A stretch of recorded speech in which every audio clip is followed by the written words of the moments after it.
We were outside Novak, on the ridge overlooking the road south. The sun was a merciless hammer, and the shadows of the junk fences were sharp and black, like cracks in the world. He was cleaning his pistol, a heavy revolver that seemed too large for his hand until you saw him use it. The motions were economical, precise. There was no wasted energy in the man. Not in his movements, not in his words, not in his thoughts. It was the first thing I had noticed about him, and it was the thing that was beginning to unravel me. His name, he said, was just Courier, a title that had become a name. Or perhaps he had been born without one, a blank space waiting to be filled by a function. He had come out of the north with a hole in his head and a story that did not quite add up, a story he never told the same way twice. To the people of Good Springs, he was a savior. To the folks in Prim, a lawman. Here in Novak, he was just a traveler with a keen eye and a willingness to do the jobs no one else would. He had helped Manny and Jeannie Mae, and he had listened to my story. He had listened with a stillness that was not empathy, but calculation. He heard the words, processed the data. A problem to be solved. A companion with a rifle to be acquired. He had brought me the bill of sale. He laid it on the table in my room, the flimsy piece of paper, a death sentence. He did not say a word. He just watched my face, his own a mask of neutral curiosity. I looked at the signature of Jeannie Mae Crawford, the looping, confident script of a woman who thought she had gotten away with it. I felt the ice form in my gut, the cold clarity that comes before the storm. He had pointed me to the dinosaur at midnight, to the place where the deal was made. He gave me the target. He gave me the justification. And when the time came, he stood beside me on the balcony, a silent partner to my vengeance. I put the round through her head. The crack of the rifle was the only sound that mattered in that moment. The final word in a conversation I had been having with my wife's ghost for a year. I felt the release, the grim satisfaction. But as the sound echoed off the rockets of the Repcon facility, I looked over at him. The Courier.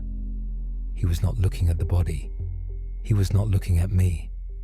He was looking at my rifle, the scope glinting in the moonlight. He nodded once, a small, sharp motion. A transaction completed. Asset acquired. That was how it began. I owed him a debt, and my rifle was the only currency I had left. I told myself it was a worthy cause. He was heading toward New Vegas, toward the man in the checkered suit who had put 2 bullets in his skull. It was a path of revenge, a path I understood. I would be his overwatch, his eyes on the horizon. I would keep him safe, and in doing so, I would pay what I owed. It was a simple, clean arrangement. I thought I knew what I was signing up for. I thought I was partnering with a man. I was wrong. I was shackling myself to a vacuum. We left Novak the next day. The townspeople watched us go, a mixture of gratitude and fear in their eyes. They were grateful for the help, but there was something about the Courier that put people on edge. A stillness, a lack of reaction to the horrors of the Wasteland. He saw a dead body the same way he saw a rock or a cactus. It was just a thing in the landscape, an obstacle or a resource. Our first stop was Nipton. We saw the smoke from miles away, a greasy black finger pointing to the sky.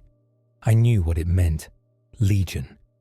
I felt the old hatred rise in me, the familiar burn. I checked the action on my rifle. The Courier did not say a word. He just adjusted the pack on his shoulders and kept walking, his pace unchanged. The town was a charnel house. Bodies on crosses crucified and burned. The town hall was a pyre, the flames licking at the sky. The smell was of cooked meat and terror. I felt the bile rise in my throat. I had seen this before, at Bitter Springs. the handiwork of monsters. In the center of the town, surrounded by his legionaries, was a man in ornate armor, Vulpes Inculta. He greeted us with a smug, predatory smile. I expected the courier to draw his weapon. I expected him to show disgust, anger, anything. He did not. He listened as Vulpes explained what had happened, how the town had been made an example of for its degeneracy. The courier's face was unreadable. He asked questions, not about the morality of the act, not about the suffering of the people. He asked about the Legion's strength, their supply lines, their objectives. It was a debriefing. Vulpes, amused by this strange man, answered him. He saw a potential recruit, a kindred spirit. He offered the courier a place in the Legion, a chance to serve Caesar. The courier considered it, his head tilted slightly. Then he shook his head. "The pay is not good enough," he said. "Not this is wrong. Not you are monsters. The pay is not good enough." Vulpes laughed, a dry, rasping sound. He seemed to appreciate the honesty.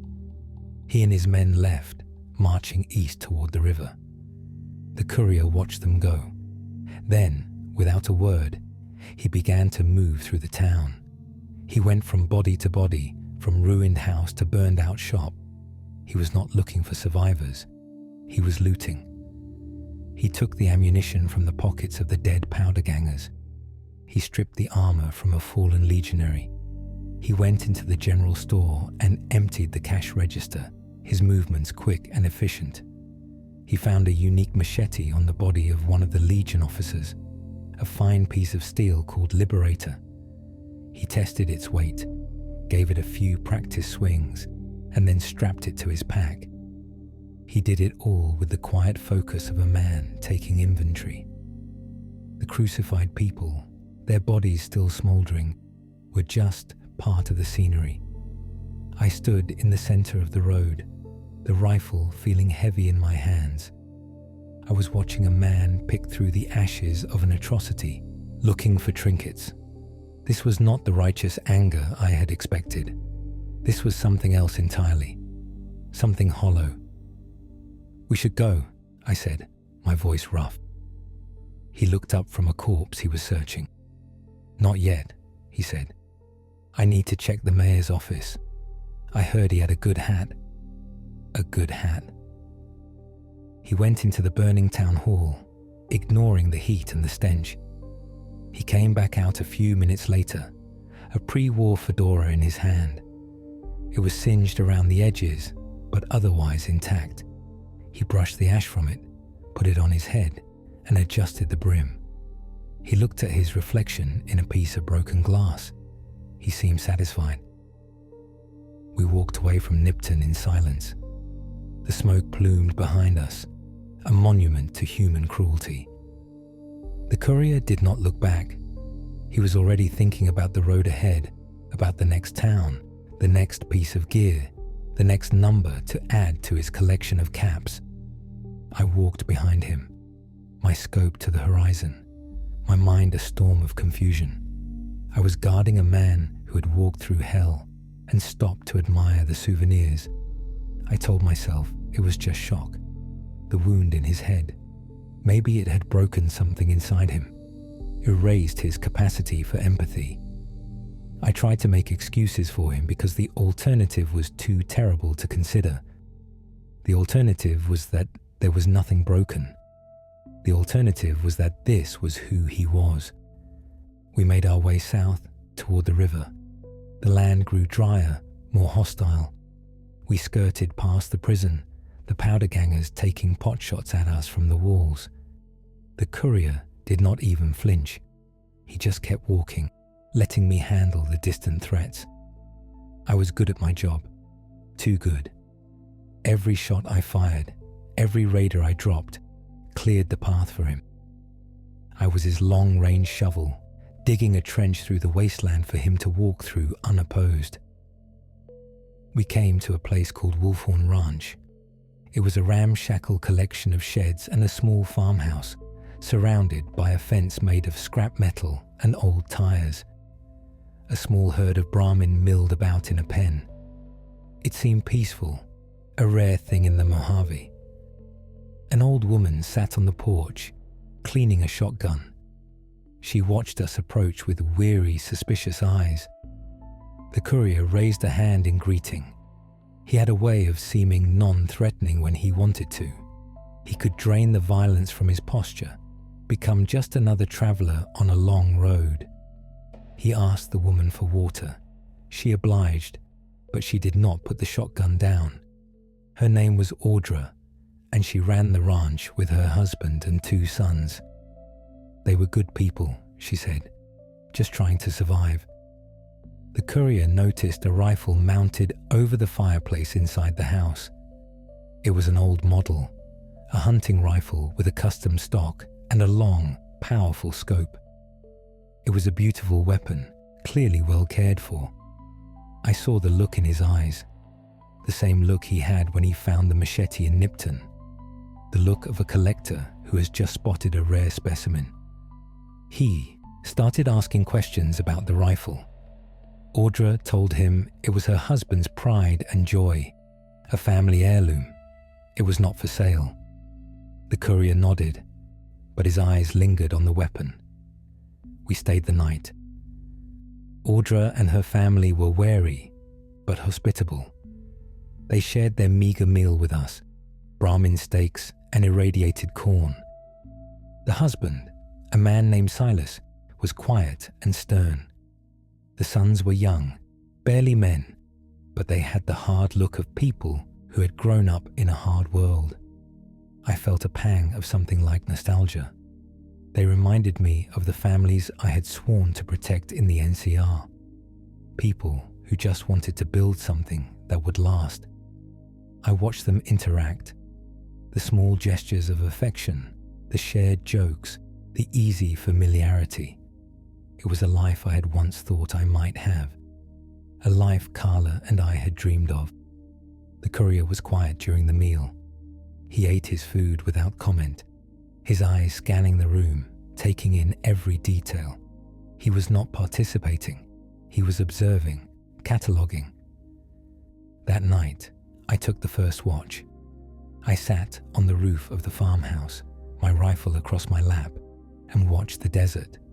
The stars were brilliant, cold points of light in an endless black sky. The only sounds were the wind and the soft lowing of the Brahmin. For a few hours, there was peace. When it was his turn to take watch, I went inside and lay down on a bedroll. I did not sleep. I listened to the sounds of the house, the breathing of the family in the next room. I thought about Carla. I thought about the man sleeping outside. I felt a growing unegginess, a sense of impending doom that I could not shake. I must have dozed off, because the next thing I knew, I was awake. The house was silent, too silent. The sun was not yet up, but a faint grey light was filtering through the dirty windows. I sat up, my hand going to my pistol. I heard a noise from outside, a soft thud. I got up and went to the window. In the pre-dawn light, I saw him, the courier. He was standing over the body of Silas, the husband. He was holding a combat knife, the blade dark with blood. He had killed him in his sleep, on his watch. He then moved to the next bedroll where the 2 sons lay. He was just as quick, just as silent, a slash across the throat for each of them. No struggle, no sound. They died without ever knowing what was happening. I felt my blood run cold. I am on my feet now, my rifle in my hands, the stock cold against my cheek. I am looking through the window, the crosshairs of my mind settling on his head. This is it. This is the moment. He is a monster, a killer of innocence. I should pull the trigger. I should end this. But I do not. I just watch, frozen. He goes back into the house. I hear him move to the porch. A single, muffled gunshot. Audra. He has killed the entire family. For what? for a rifle. He comes back inside. He walks to the fireplace and takes the hunting rifle down from the wall. He examines it, running his hand along the custom stock. He checks the action. He looks through the scope. He nods to himself, satisfied. He slings the new rifle over his shoulder and walks out of the house. He does not even glance at the bodies. They are just empty containers, the contents already discarded. He comes to the door of the room where I am standing. He sees me, awake, my weapon in my hands. He does not look surprised. He does not look guilty. He just looks at me. "They would not sell it," he says, his voice a flat, emotionless statement of fact. He turns and walks out of the farmhouse. He begins to gather his gear, ready to move on. He is not concerned that I just witnessed him murder a family in cold blood. He does not see me as a moral judge. He sees me as an asset, a tool, and a tool does not question its user. I follow him out. My mind is numb. The world has tilted on its axis. I thought I knew what evil was. I thought it was the Legion, with their crucifixions and their fanaticism. But that was an ideology, a twisted belief system. You could fight an idea. You could understand it, even as you hated it. This was different. This was a void. There was no ideology here, no anger, no hatred. There was only a want, a bottomless, insatiable hunger for things, a rifle, a hat, a handful of caps. He had killed 4 people for a rifle he probably would not even use, a piece to add to his collection. He was not a man. He was a scavenger picking the world clean, not just of its resources, but of its people, its stories, its meaning. I shouldered my own rifle and fell into step behind him. The sun was rising, casting long, distorted shadows across the desert. I was one of those shadows tethered to him, stretched thin and featureless by his presence. I did not kill him. I did not leave him. I just followed him. Because in that moment, I realized the most terrifying thing of all. I had become a part of his inventory. The journey to Cottonwood Cove was a silent one. The new rifle, the one taken from the farmhouse, was strapped to his pack. He never used it. It was just there, a trophy, a reminder of the 4 lives he had extinguished for a piece of wood and steel. Sometimes I would see him take it out at night when we made camp. He would wipe it down with an oily rag, his movements precise and reverent. He was not cleaning a tool, he was polishing an idol. We reached the cliffs overlooking the Legion slave camp. From my position, I had a clear view of the entire area. The pens where they kept the slaves, the barracks for the legionaries, the docks where the ferry to the fort was moored. It was a place of profound misery, a cancer on the edge of the Colorado River. The NCR had a bounty on the officers here. It was a place that needed to be cleansed. I expected him to give me the order, to point out the targets, the centurions, the praetorians, the slavers. I was ready. The hatred for the Legion was a fire in my belly, a fire that had been banked for too long. This was a righteous cause. This was something I could understand. The courier lay beside me, looking through a pair of binoculars. He was not looking at the officers. He was not looking at the slaves. He was looking at a small, locked storage shed near the docks. "There's a unique weapon in there," he said. "A bladed gauntlet. They call it the recompense of the fallen." He had read it in a book or heard a rumor from a traveling merchant. His knowledge of the Wasteland's hidden treasures was encyclopedic. He knew the location of every special gun, every unique piece of armor, every pre-war book that had somehow survived the bombs. It was his religion. "The key is on the commander," he continued.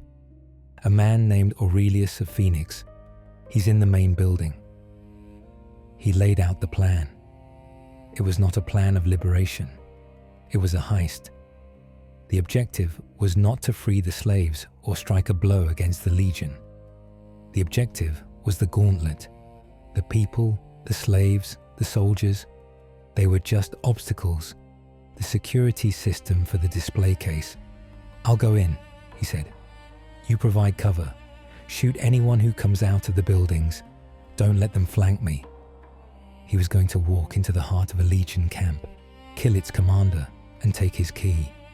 And I was going to be his sniper, his tool. I felt a cold knot of dread in my stomach. This was not a battle. It was a burglary, and the currency was human lives. But the targets were Legion, my sworn enemies.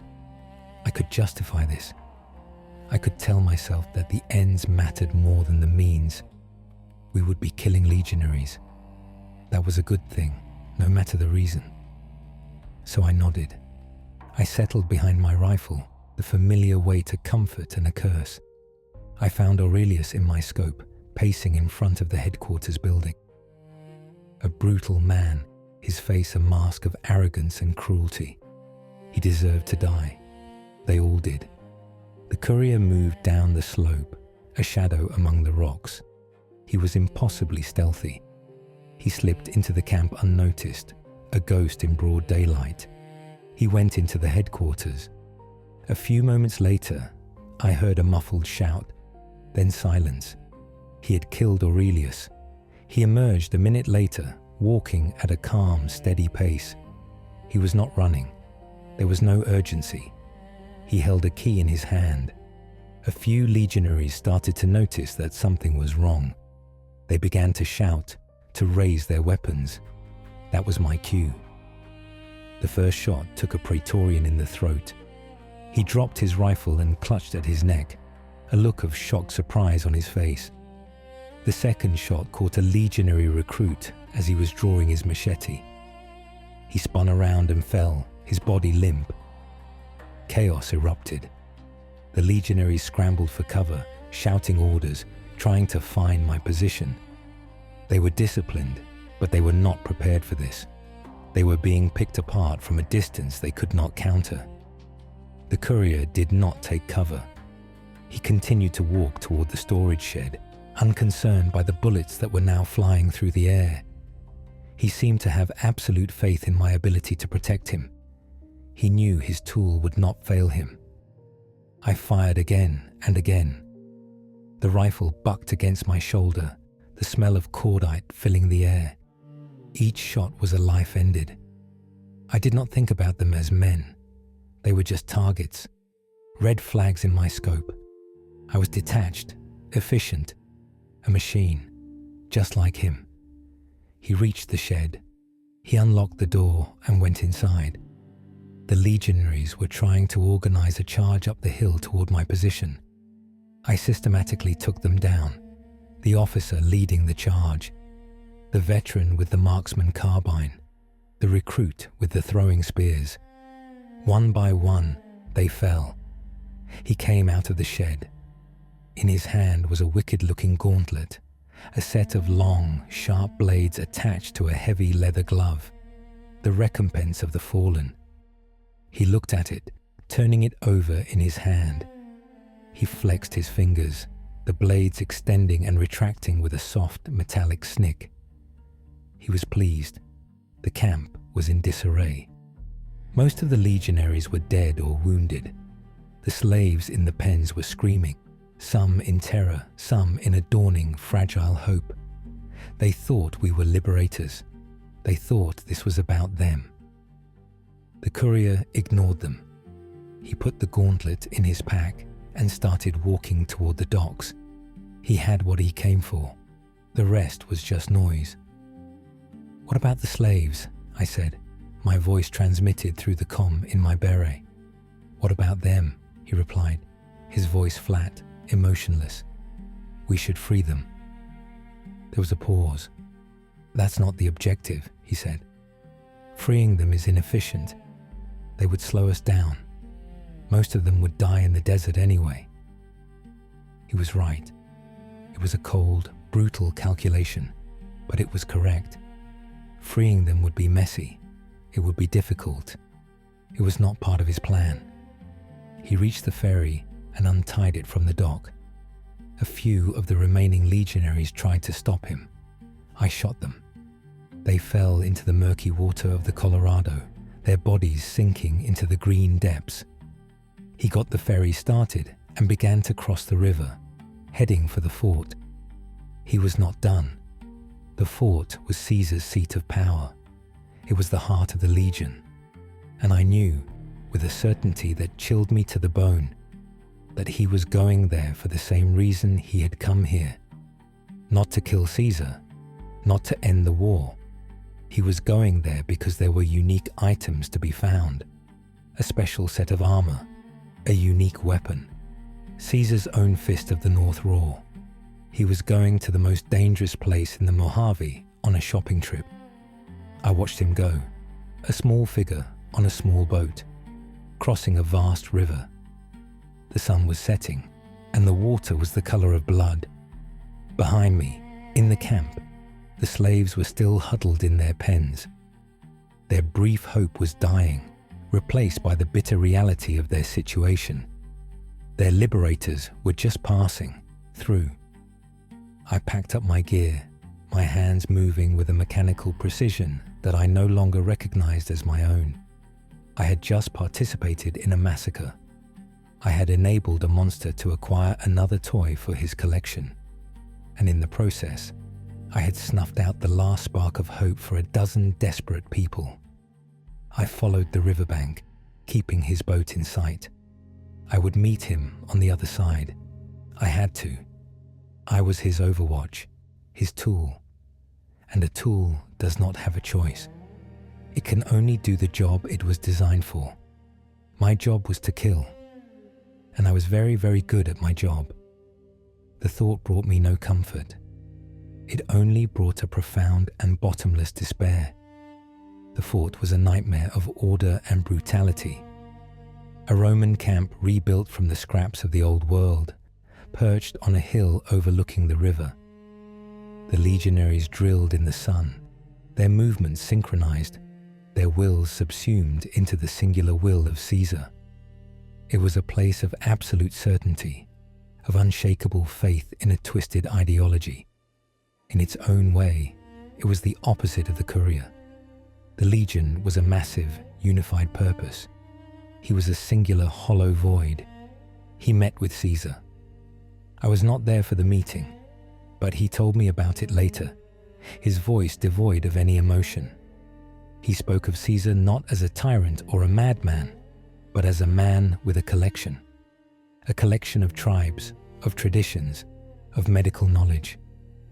The Courier was interested in the medical knowledge. Caesar had a device, an autodoc, that could cure his headaches, the lingering ghost of the bullet in his brain. He did jobs for Caesar. He cleared out a nest of ghouls. He sabotaged a Brotherhood of Steel bunker. He even helped to destroy the Securitron army that lay dormant under the fort. He did it all with the same detached efficiency. He was not a believer. He was a contractor. Caesar offered him a reward, and he took it. He got what he wanted. Access to the autodoc, a unique piece of Legion armor, and information. Information about other unique items, other hidden treasures scattered across the Mojave. He was building his map, his checklist of acquisitions. While he was doing this, I spent my time on the cliffs overlooking the fort, my rifle, my only companion. I watched the legionaries. I watched the slaves. I saw the casual cruelty, the absolute dehumanization. I saw a young boy, no older than 10, beaten by a centurion for stumbling during a drill. I saw a woman from a newly conquered tribe, her face a mask of grief and despair, forced to serve the men who had slaughtered her family. I saw it all, and I did nothing. I was a ghost, a silent observer. My purpose was to protect him, the man who was currently currying favor with the monsters I had sworn to destroy. The irony was a bitter pill. I had left the NCR because I felt they were weak, ineffective. I had sought a more direct path, a way to make a real difference, and I had found it. I was now the personal bodyguard of a man who was helping the Legion. One day, he came to me with a new task. Caesar wanted him to deal with Mr. House, the enigmatic ruler of New Vegas. The plan was to infiltrate the Lucky 38, the casino where House resided in his sterile, isolated world, and either kill him or disable him. Why? I asked. My first question in days. Caesar wants control of the Strip, he said. House is in the way, and, he added, a faint glint in his eye. House has a collection of snow globes. There's one in his penthouse that I need. Of course, it was not about the war. It was not about the fate of the Mojave. It was about a snow globe, a cheap, pre-war trinket. He was willing to alter the course of history, to hand the most valuable piece of real estate in the Wasteland over to a slaving army of fanatics for a glass ball with some plastic snowflakes in it. The vacuum was not just an absence of empathy. It was an absence of scale. A snow globe held the same weight in his mind as the lives of thousands. A unique hat was as important as the fate of a town. A special rifle was worth more than the souls of a family. Everything was reduced to a single flat metric. Did he want it? We left the fort and headed west, back across the river, toward the glittering, deceptive lights of New Vegas.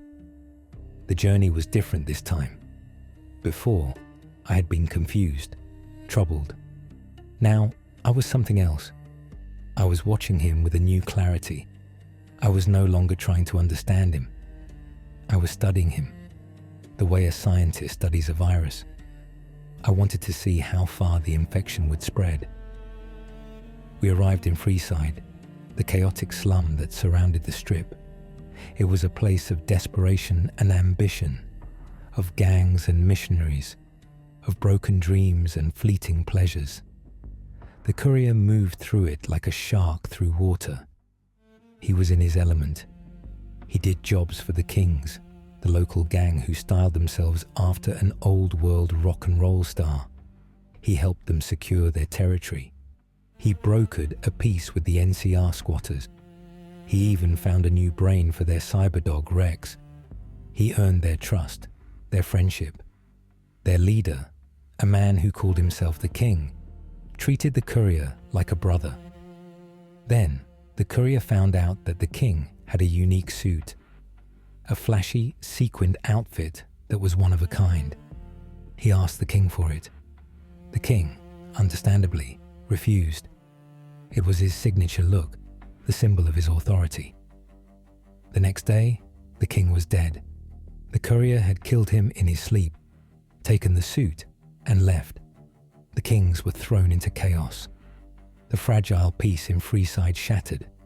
Gang wars erupted.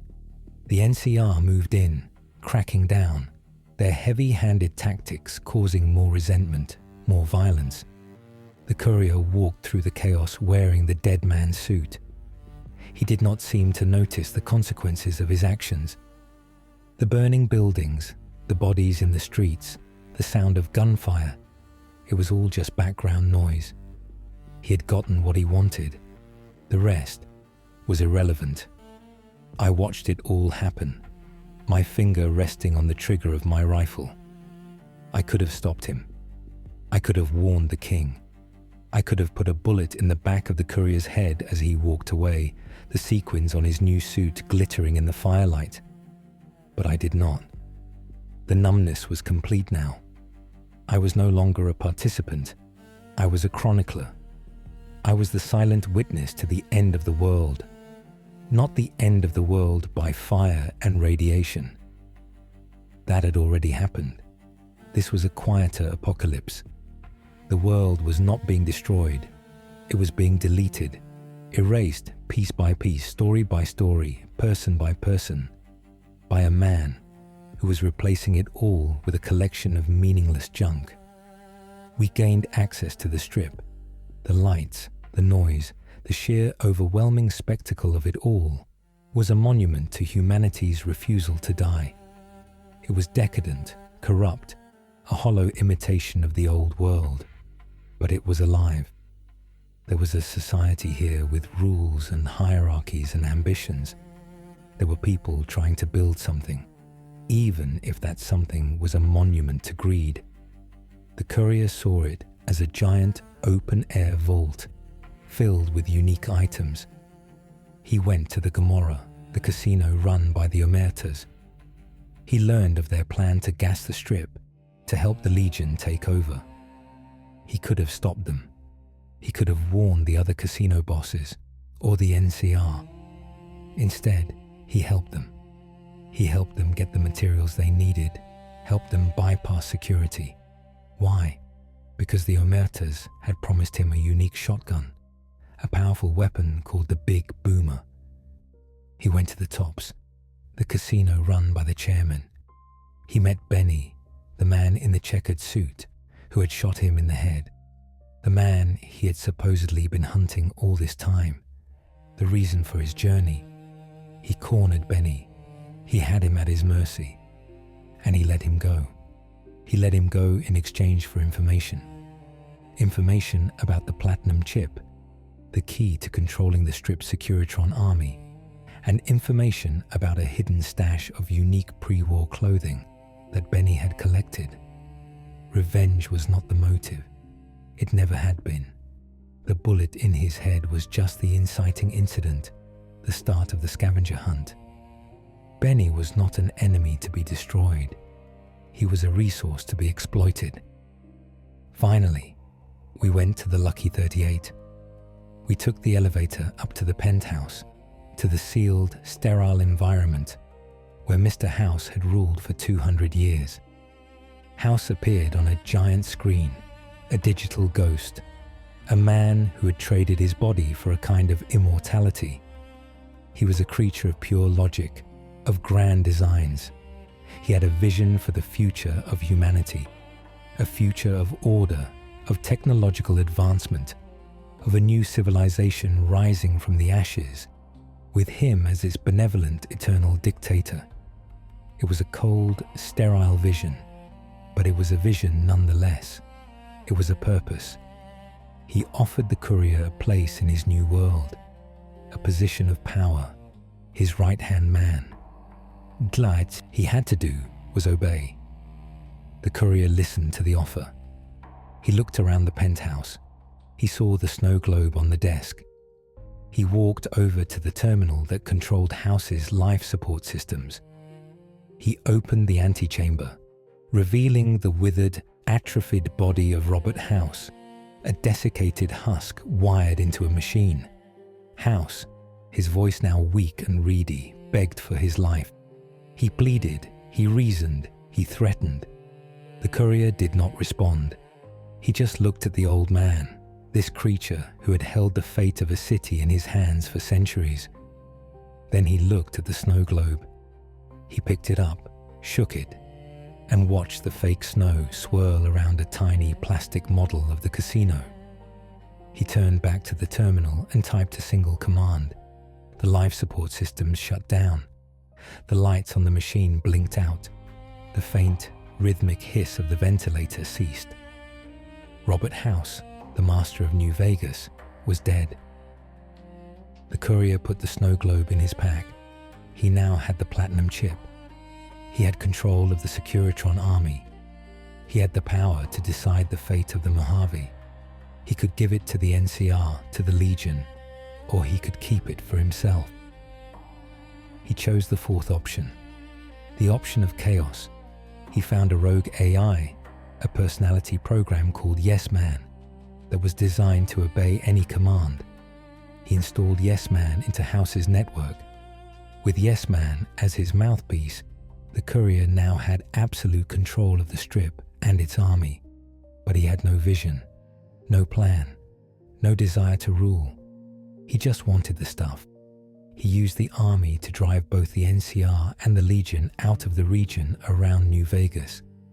Not for independence, not for freedom, but to eliminate the competition. He wanted the entire region to be his own private hunting ground, a place where he could scavenge and collect without interference. He sent me to the NCR embassy to deliver the message, an eviction notice. I stood before Ambassador Crocker, a man I had once saluted, and told him that the NCR's time in New Vegas was over. I saw the look of betrayal and confusion in his eyes. He could not understand. This was not a power play. It was not a political move. It was nothing. It was the act of a child knocking over a set of blocks because he was bored. The battle for Hoover Dam was the final act of the farce. The Legion, under Legate Lanius, made their final push. The NCR, under General Oliver, made their last stand. It should have been the final bloody chapter in a long and brutal war. A battle for the soul of the Mojave.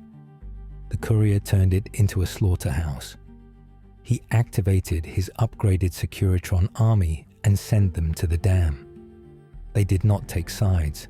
They attacked everyone, Legion and NCR alike. They cut a swath of destruction through both armies, their lasers and rockets turning the concrete monument into a killing field. My job was to be on the cliffs above, picking off high-value targets. Centurions, Rangers, anyone who posed a threat to the Securitrons. I fired my rifle until the barrel was hot. I killed men I had once called brothers. I killed men I had sworn to destroy. It made no difference. They were all just targets now, obstacles to the Courier's grand, pointless design. He walked onto the dam in the midst of the chaos. He was not fighting. He was observing. He watched the NCR and the Legion tear each other apart, their numbers decimated by his robotic army. He walked through the fire and the explosions, a calm center in a hurricane of violence. He confronted Legate Lanius, the monster of the East. He did not fight him. He talked to him. He used his knowledge of the Wasteland, of the Legion's supply lines, of Caesar's failing health, to convince Lanius that the battle was pointless. He persuaded the legate to turn back, to take his army and go home. He did not do it to save lives. He did it because a prolonged fight would damage the dam's infrastructure, and he had plans for the gift shop. He had heard they had a unique commemorative plate. He then went to General Oliver. He told the general that the NCR had lost, that they should retreat. Oliver, his army in ruins, his spirit broken, had no choice but to agree. And so it ended. Not with a bang, but with a transaction. The Great War for the Mojave, the conflict that had consumed countless lives, was over, and no one had won. There was no victory, only a void, a power vacuum, and at its center was the Courier. He stood on the dam, the last Securitron humming quietly beside him, and looked out over the wasteland he had inherited. He was the king of a kingdom of ruins, the ruler of a land with no people. He had driven out the two great powers, not to build something new, but to clear the board. The entire Mojave was now his personal collection room. I stood on the ridge, the rifle in my hands, the scope trained on the back of his head. The world was quiet. The sounds of battle had faded, replaced by the whisper of the wind over the canyon. This was the end of the road. I had followed him. I had watched him. I had helped him. I had held the rifle that had enabled his nihilistic crusade. I had watched him murder, betray, and destroy. I had watched him dismantle the world, not out of malice, but out of a profound and terrifying emptiness. He was not just a cancer. He was a black hole, pulling everything into himself, leaving nothing behind. I thought about Carla. I had started this journey to avenge her, to find a purpose in a world that had taken everything from me. I had thought that purpose was vengeance. Then I thought it was protecting this man, this strange, broken survivor. I was wrong. My purpose was not to protect him. It was to stop him. The Mojave was not dead yet. There were still people here. People in Novak, in Goodsprings, in 100 other small, struggling settlements. People who were trying to live, to build, to find meaning in the dust. They deserved a future. They did not deserve to be the background, scenery for one man's obsessive-compulsive looting spree. He was just one man. A man with a hole in his head and a hole in his soul. He was not a god. He was not a demon. He was just a man. And a man can be killed. I took a breath. The air no longer tasted of iron. It tasted of clean, dry desert air, of possibility, of an ending. My finger tightened on the trigger. I was not a tool. I was not a shadow. I was a soldier. And I had a new mission, to save the Mojave, to save it from the man I had helped to create, to save it from the vacuum. The crosshairs were steady. The target was clear. I remembered the family at Wolfhorn Ranch. I remembered the king. I remembered the slaves at Cottonwood Cove. I remembered the NCR soldiers, my former comrades, dying on the dam for nothing. Their faces flashed before my eyes, not as accusations, but as a final silent plea. Do not let it all be for nothing. I exhaled, and I fired. The recoil was a familiar, solid kick against my shoulder. The sound of the shot was a clean, sharp crack, the only sound in the world. It was the sound of a debt being paid, the sound of a story ending, the sound of a choice being made. Through the scope, I saw him stumble. A small, dark hole appeared in the back of his head.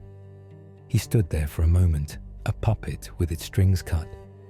Then he pitched forward and fell, his body landing silently on the concrete of the dam. He did not move again. The silence that followed was absolute. The wind blew, carrying dust and the faint smell of ozone. The Securitron beside his body stood motionless, its single eye glowing red. It had no orders. Its master was gone. I lowered the rifle. The weight of it felt different now. It was not a burden. It was just a tool I had finally used for its proper purpose. I looked out at the Mojave. The sun was setting, painting the clouds in shades of orange and purple. The land was vast and broken and beautiful. It was wounded, but it was not dead. It had a soul, and I had just given it a chance. I did not know what would happen next. The NCR would regroup. The Legion would splinter without Caesar. The factions of New Vegas would squabble over the remains of the Courier's brief, meaningless kingdom. There would be more chaos, more conflict, more war. But it would be a war of ideas, of passions, of beliefs. It would be a war fought by people, for a future they could believe in. It would not be the quiet, creeping death of a world being hollowed out by one man's insatiable, empty hunger. I ejected the spent cartridge. The small brass cylinder glinted in the last light of the sun before falling to the rocky ground. A small, insignificant thing, the end of a very long story. I turned and began the long walk back. I did not know where I was going. It did not matter. For the first time in a very long time, I was free. I was no longer an instrument of the void. I was just a man, alone in the wasteland, with a rifle on his back and a ghost in his heart. And that was enough. The world was still here, and it was worth fighting for. The journey away from the dam was a pilgrimage through the world he had unmade. I walked through the lands he had conquered and saw the true nature of his victory. It was the victory of silence, the triumph of emptiness.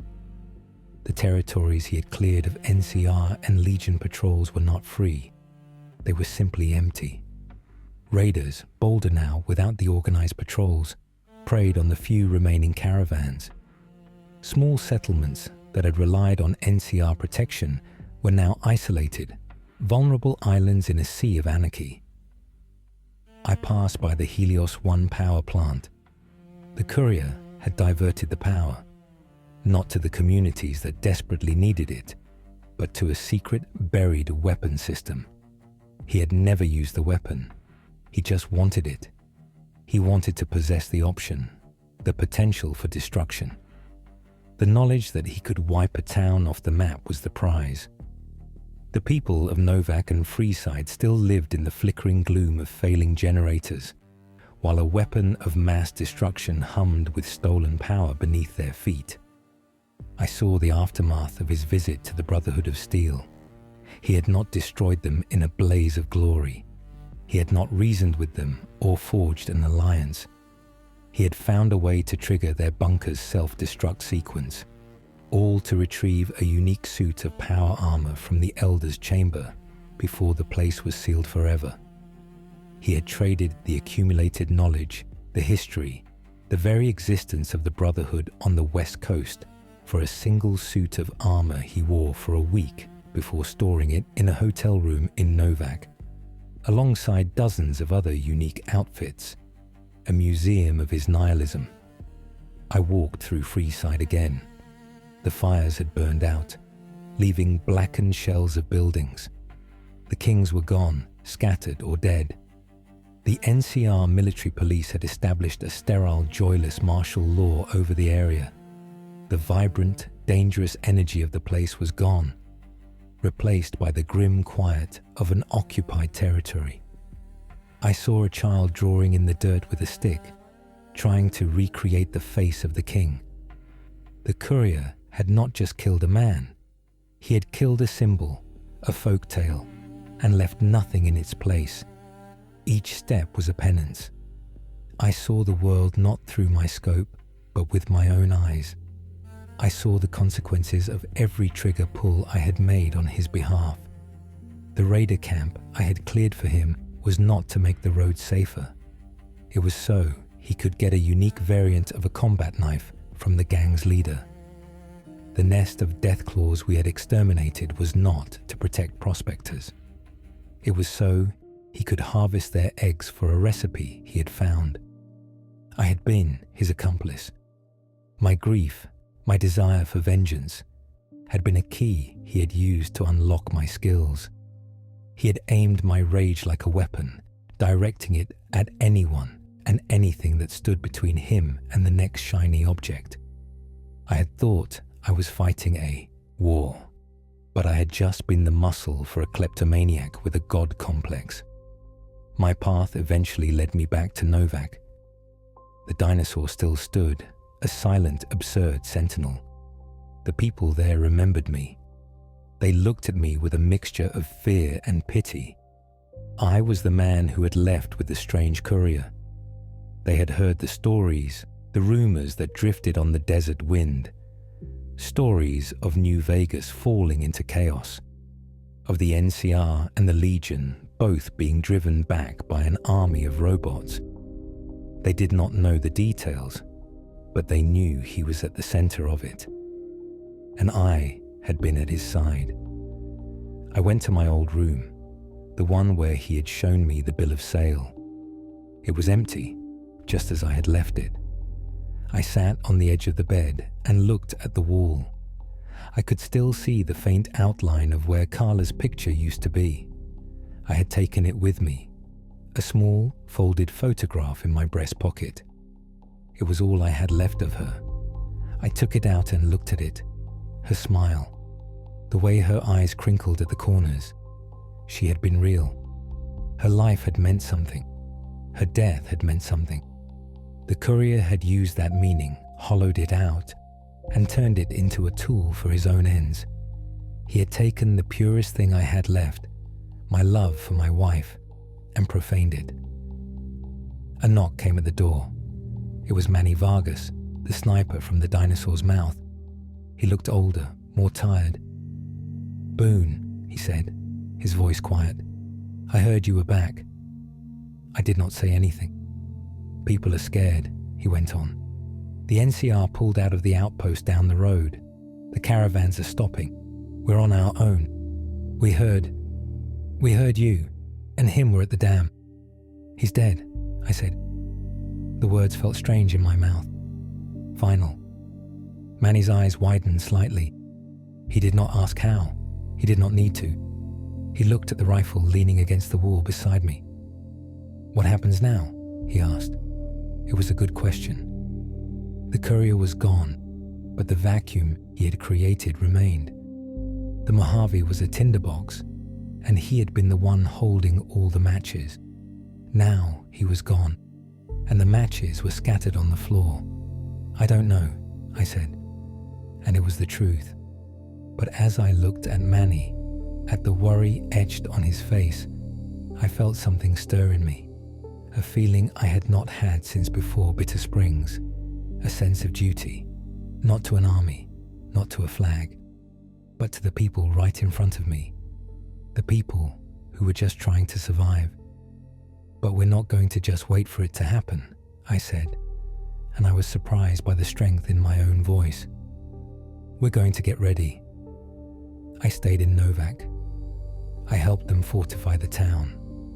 I taught some of the younger ones how to shoot, how to scout, how to stand a watch. I used the skills I had honed in the service of destruction for the purpose of preservation. I took Manny's place in the dinosaur's mouth sometimes, my rifle scanning the horizon, not for targets of opportunity, but for threats to the town. It was quiet work. It was thankless work. There was no glory in it, no unique rewards, just the slow, patient, day-by-day task of holding back the chaos, of building something, no matter how small, that could withstand the tide. Some nights, I would dream of him. I would dream of the courier. In the dreams, he was not dead. He was standing in front of me, his face a blank canvas. He would open his pack, and a river of junk would pour out. Snow globes, special rifles, unique hats, strange armors, commemorative plates, everything. The pile would grow and grow until it buried me, until it buried the whole world under a mountain of meaningless things. I would wake up in a cold sweat, the silence of my room a suffocating blanket. I would go outside and look at the stars, the same cold, distant stars I had looked at from the roof of the farmhouse at Wolfhorn Ranch. I had killed him. I had stopped the collector, but I could not erase the collection. It was still out there, scattered across the Mojave in his various safe houses, a monument to his emptiness, a reminder of the man who had valued things more than people, acquisition more than creation. One day, a traveler came through Novak, a young woman, a member of the Followers of the Apocalypse. She was heading to New Vegas to try and help the people in Freeside, to set up a clinic. She had heard that the city was in turmoil, that the man who had briefly ruled it was gone. She asked me about him.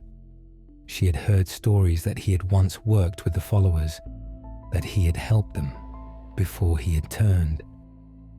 What was he like?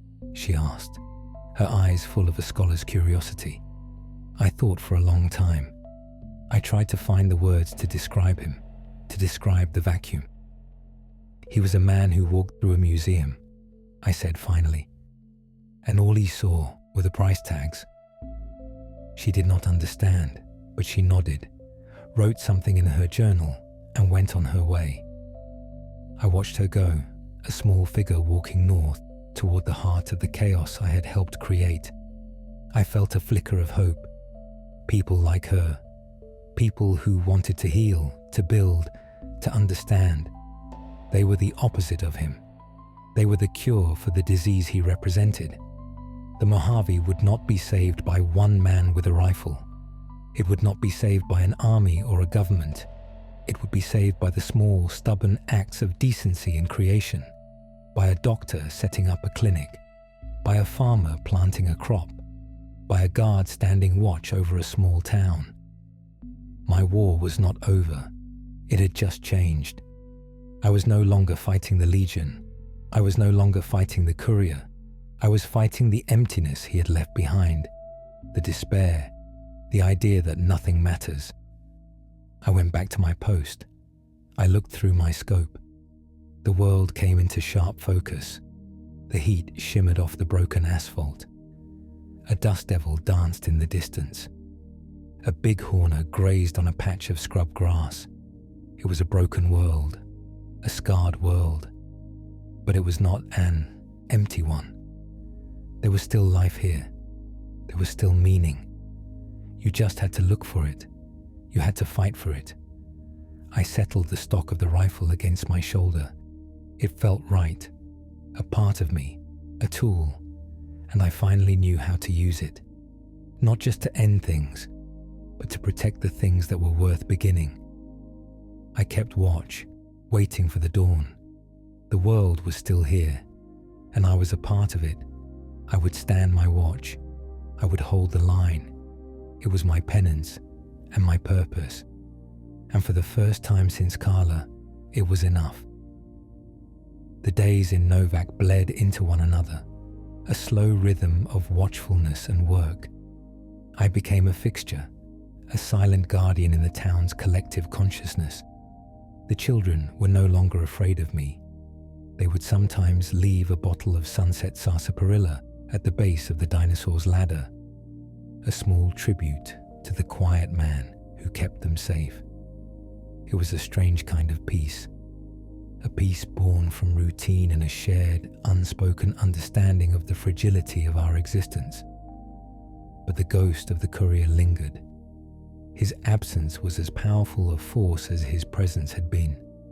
The power vacuum in New Vegas was not being filled by any one group, but by 1,000 competing interests.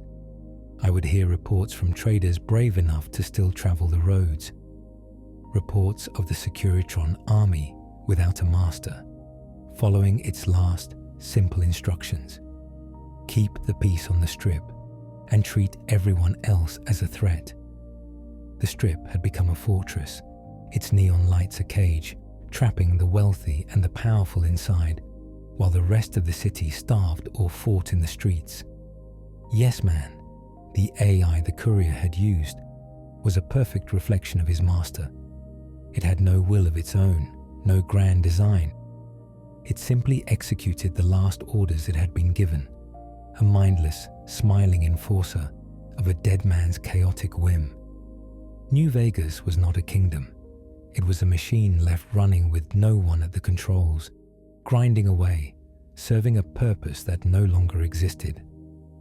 One evening, a man named Aradesh, a prospector I had come to know, returned from a trip near the 188 trading post.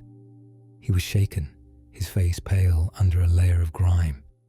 He told me he had found one of the courier's old hideouts, a small, abandoned gas station. He had gone inside, looking for supplies. It was strange, Aradesh said, his voice low. It wasn't just supplies. It was a shrine. He described the scene. The room was meticulously organized. Weapons were mounted on the walls, arranged by caliber and manufacturer. Armor was set up on mannequins, polished to a high sheen. And on shelves, lining every wall, were the items, the unique, useless things. A commemorative plate from Hoover Dam, a pre-war fedora singed at the edges, a snow globe from the Lucky 38, a child's toy rocket from a ghoul-infested factory. Each item was displayed with a small, handwritten label, noting where it had been found. There was a bed in the corner, Aradesh whispered, and on the pillow was a teddy bear, a special one with a burned eye. He had a note next to it. From the dry wells, Legion property, acquisition cost, 12 lives. I felt a chill run down my spine. The courier had kept a ledger.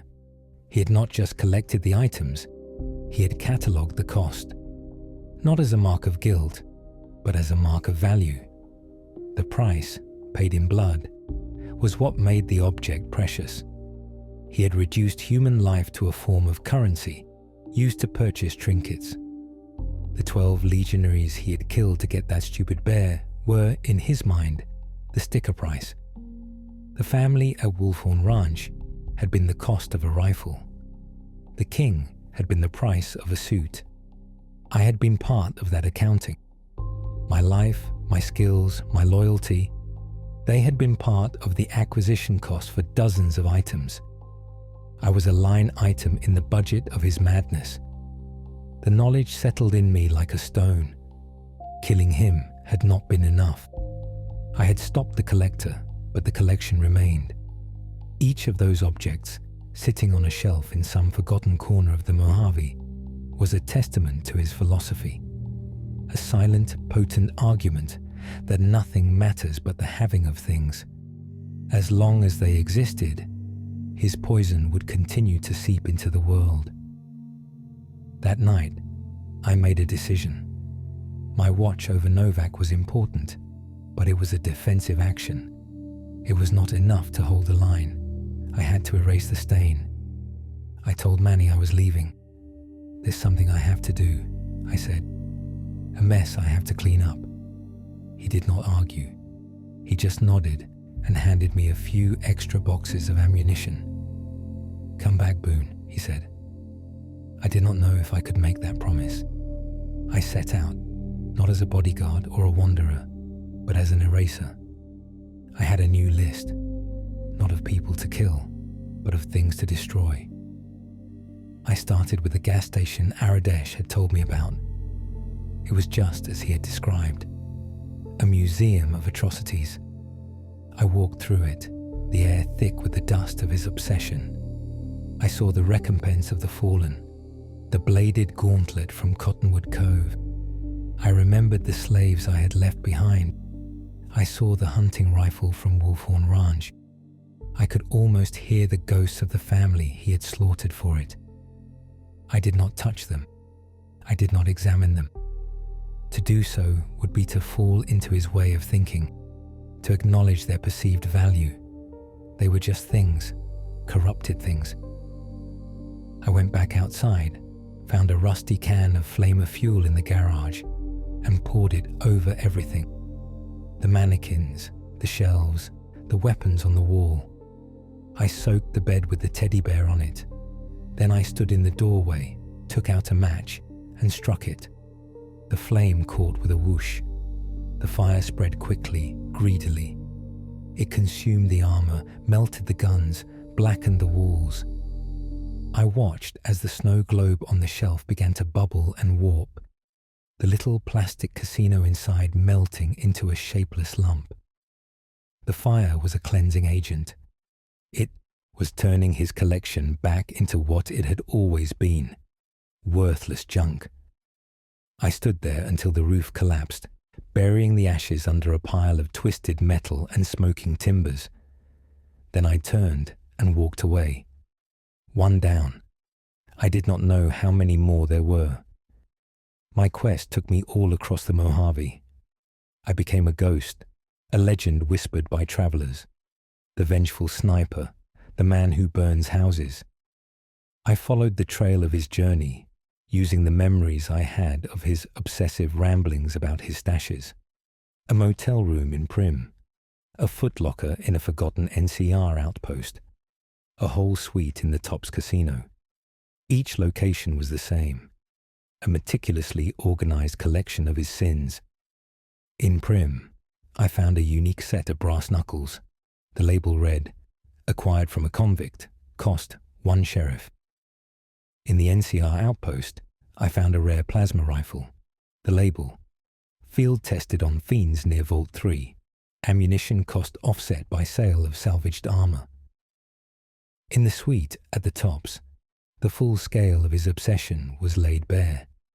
The place was a warehouse, racks of clothing, crates of chems, tables covered in modified weapons, and the notes, dozens of them, plans for future acquisitions, a list of people who owned unique items with detailed notes on how to best separate them from their property. Some had a simple note, barter. Others were more chilling. Stealth kill required. Frame for a crime. Provoke into attacking. My name was on a list. Boone Craig Asset, skill, marksmanship. Motivation, revenge, spouse. Loyalty, high, conditional on revenge motive. Note: once objective is complete, asset may become liability. Consider decommissioning. Potential unique item. First recon beret. He had planned to kill me. Once he had no more use for me, he would have put a bullet in my head, taken my beret as a trophy, and added it to his collection. The thought did not anger me. It just confirmed everything I already knew. I was a tool, and he had intended to discard me once I was no longer useful. My only regret was that I had not figured it out sooner. I burned it all. I set fire to the suite, the alarms shrieking as I walked away, the smoke pouring out of the high-rise window, a dark stain on the glittering facade of the strip. The fire was not just destroying objects. It was destroying an idea, the idea that a person's worth could be measured by what they owned. The final location was the most difficult, his room in Novak, the place where it had all started. I had to go back.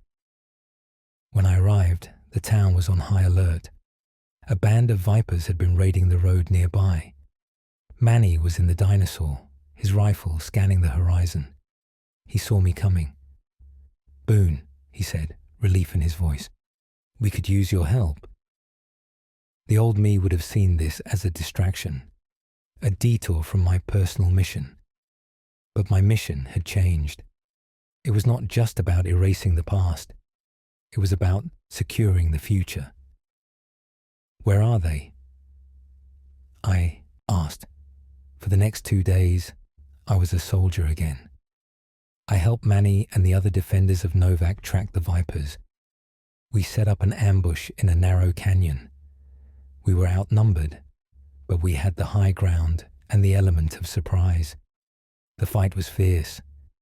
I was reminded of what it felt like to fight for something, for people, for a home.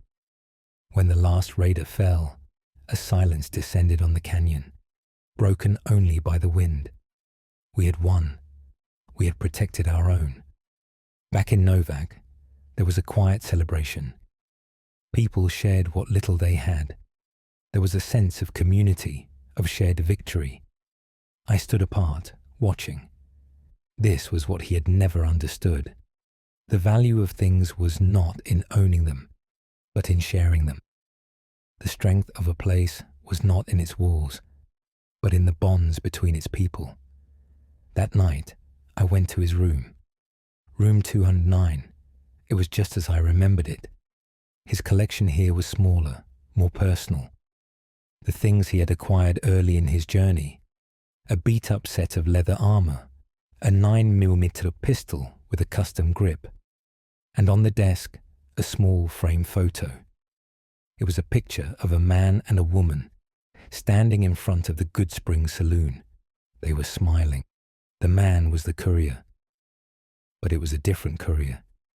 The man in the picture had a light in his eyes, a genuine smile.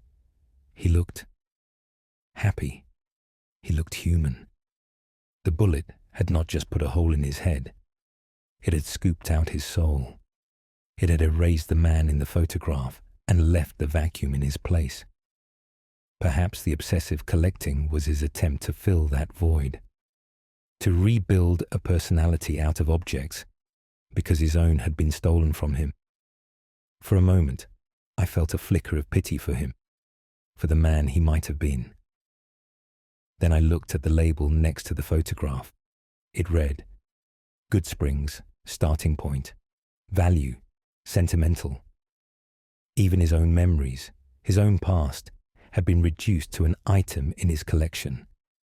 The pity vanished, replaced by a cold, final resolve. I took the photograph and everything else in the room, and I carried it out into the desert. I did not burn it. Fire was too passionate, too loud. I dug a hole, a deep one. I placed the items inside. The armor, the gun, the photograph of the man he used to be. I buried them. I covered them with dirt and rocks, leaving no marker. I was not destroying them. I was forgetting them. I was giving them back to the earth, to be reclaimed by the silence of the wasteland. As I smoothed the last patch of dirt, I felt a weight lift from my shoulders.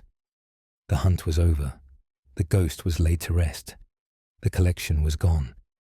I returned to Novak as the sun was rising. I climbed the ladder to the dinosaur's mouth. Manny was there, his watch ending. "It's done," I said. He nodded. He understood. He pointed his chin toward the horizon. "New day," he said. I looked out at the Mojave. The light was spreading across the land, chasing away the shadows. It was a broken world, a dangerous world, but it was our world. "Yeah," I said, raising my rifle to scan the horizon. "It is." I stood my watch. My purpose was clear. I was not a hero. I was not a savior. I was a guardian, a man who had seen the void, who had walked beside it, and who had chosen to turn away from it. I would spend the rest of my days making sure that nothing like the Courier ever rose to power in the Mojave again. I would be the silent scope, the watchful eye, not for a man, but for an idea. The idea that people are more important than things.